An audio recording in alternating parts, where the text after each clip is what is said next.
Peace, peace, peace. I'm feeling great right now. This is Higherselfpodcast, and this is the first episode, so I want you to subscribe to my YouTube on Higher Self Network, and again, subscribe to my YouTube on Higher Self Network. Follow me at King Jake Mitch on Instagram as well. Follow me at King.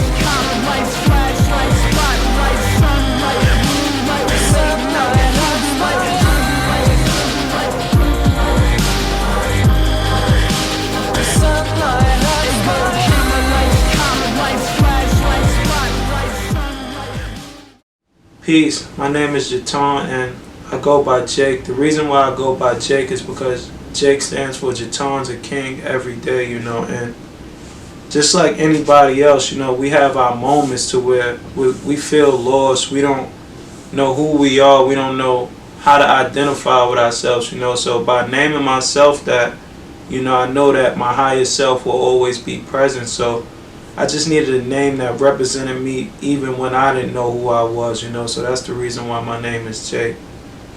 Southside Jamaica, Queens. I was born and raised in Baisley Projects. And if you don't know what Baisley Projects is a New York City housing development, and it primarily got its name from just a high level of crime, a high level of drugs, But I'm just grateful for being from the environment, all it have taught me, besides those things, I was blessed for having both of my parents in my life. My mom was an inspiration, a great inspiration in my life. She represented relentless. I've watched this lady fall 1,000 times, and continue to get back up 1,001, so that was really great for me to see growing up. And also my dad, he represented fearless calmness. He taught me so much about spirituality, also about manifestation. When I was a child,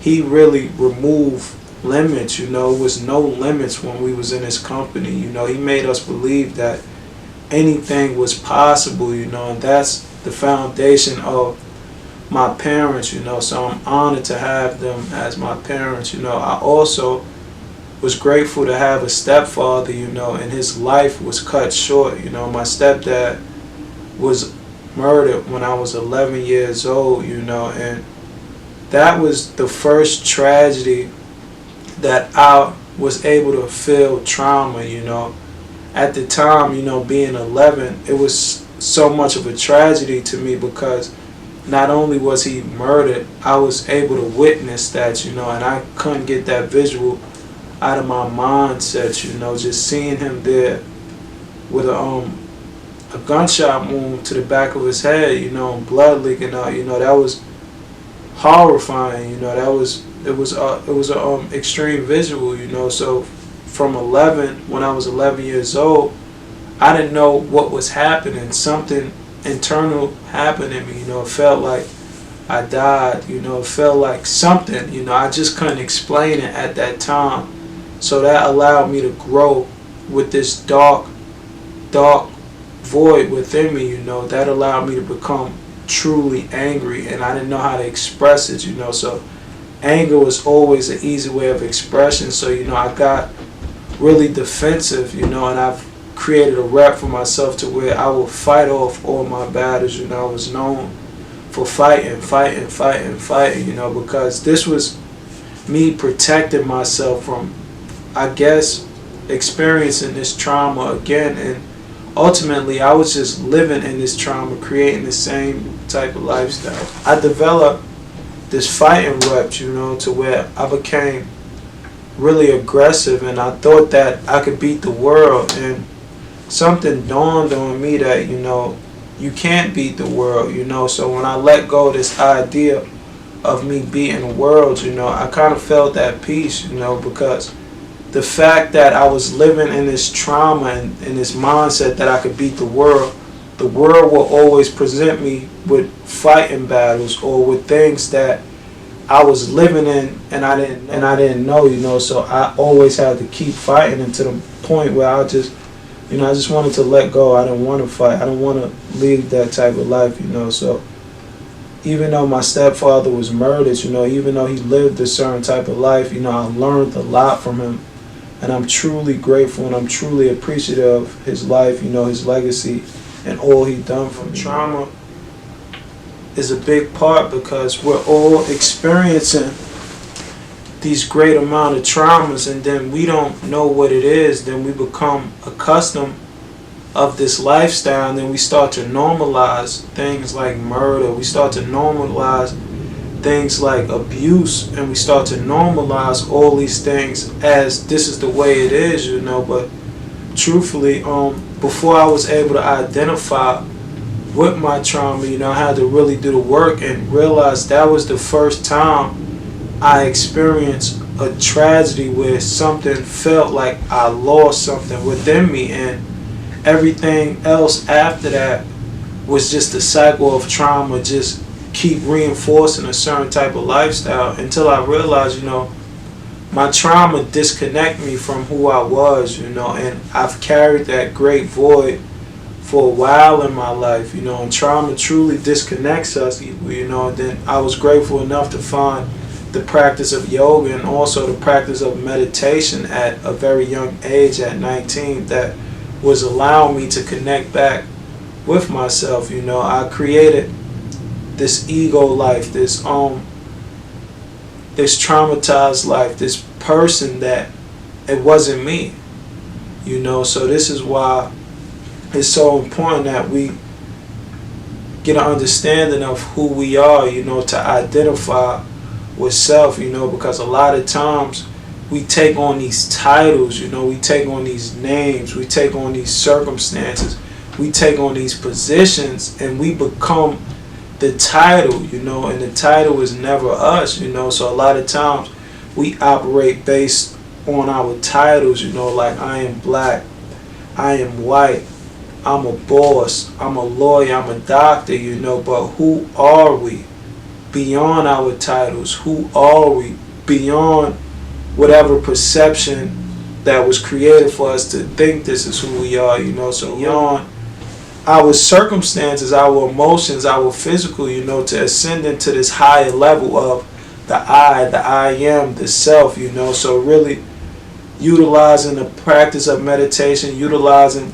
the practice of yoga to really just understand and identify with myself, because society, family, friends, we get so much get put on us based upon our titles, we start living for the title, we start living for others, and then we feel so disconnected and lost, but when you come to this place of self, when you come to this higher place of alignment, consciousness, God, Christ, however you identify with it, at the highest level of the source, it's all the same thing. It's all oneness, So when we must understand the I am, the you are, I am, we're all the one, right?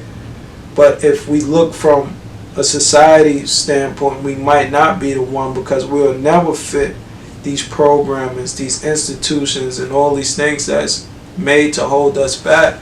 So it's truly just identifying with self, getting an understanding of who you are, getting an understanding of who you need to be, and just really coming back to the principles and the nature. We've been so pulled away from ourselves based upon the way we think, based upon the way we eat, based upon the rituals and traditions that we carry on that doesn't align with the truth of us, that doesn't align with our growth, So it's important that we get back into the principles of sitting with ourselves. It's important that we shed these rituals, we shed these traditions that doesn't align with our growth, or we will see a cycle of the same lifestyle. We'll see patterns of the same thing over and over and over because we're all practicing the same tradition that's basically allowing us to self-destruct, So really just going beyond our physical, going beyond our mental,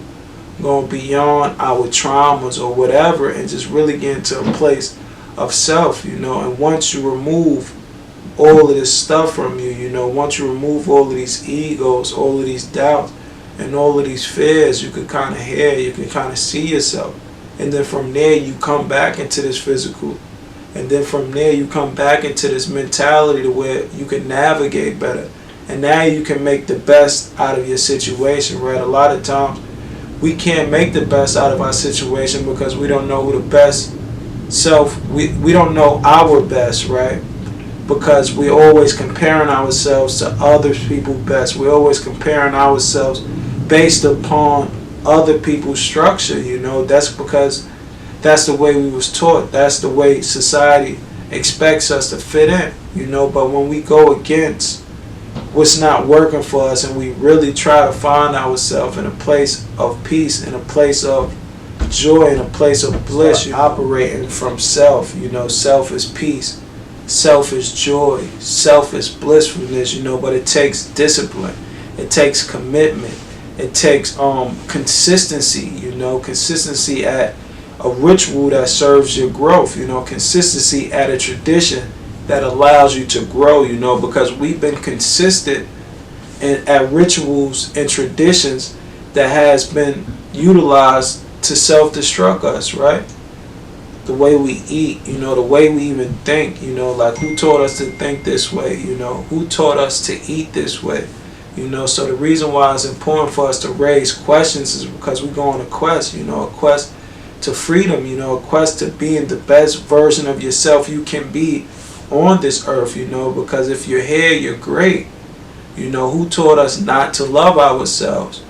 Who taught us that we have to fit in? So it's important that we adapt traditions. It's important that we adapt rituals that serves us, that serves our growth. It's important that we align with self, and it's important that we surrender to something higher than our physical, something higher than our flesh, something higher than our mentality, because that God or that higher source of consciousness, whatever name you want to utilize, will allow us to be our best version of ourselves now, because it's in all of us already. It's just upon us to unlock the truth of the I am, And the I am is you. The truth is you're the truth. The truth is I am the truth. The truth is we are the truth. We don't have to fit in. We don't have to judge. We don't have to be what people say we need to be, because we're only what we see ourselves as. Our reality is only a reflection of our mindset, So if we could adapt principles and rituals to help us see our best version of ourselves, then we must do that, because that's the freedom. The freedom is the discipline to be your truest self, aligned to your truest nature, So really just take your power back, take your control back, and just really be who you're meant to be. And if you can't see that right now, then that's okay, because then you have no choice but to find it. You don't have to fit in. You don't have to work a job that you don't want to work. You don't have to live a lifestyle that you don't want to live. You don't have to go places that you don't want to go. You know why? Because you have the freedom to see yourself and know where you want to be, know where you want to go, know what jobs you want to work, know what dreams you want to achieve, what goals, But before we can achieve anything in this physical realm, we must go to these higher places and understand who we are as individuals and also as a collective, So just removing the titles, removing the mindset that imprisons us, removing the thoughts that doesn't nurture our growth, and getting to a place where I can be free, where I can express myself as I am, and I don't worry about the judgment, when I'm free to be me no matter what the circumstances is, and that's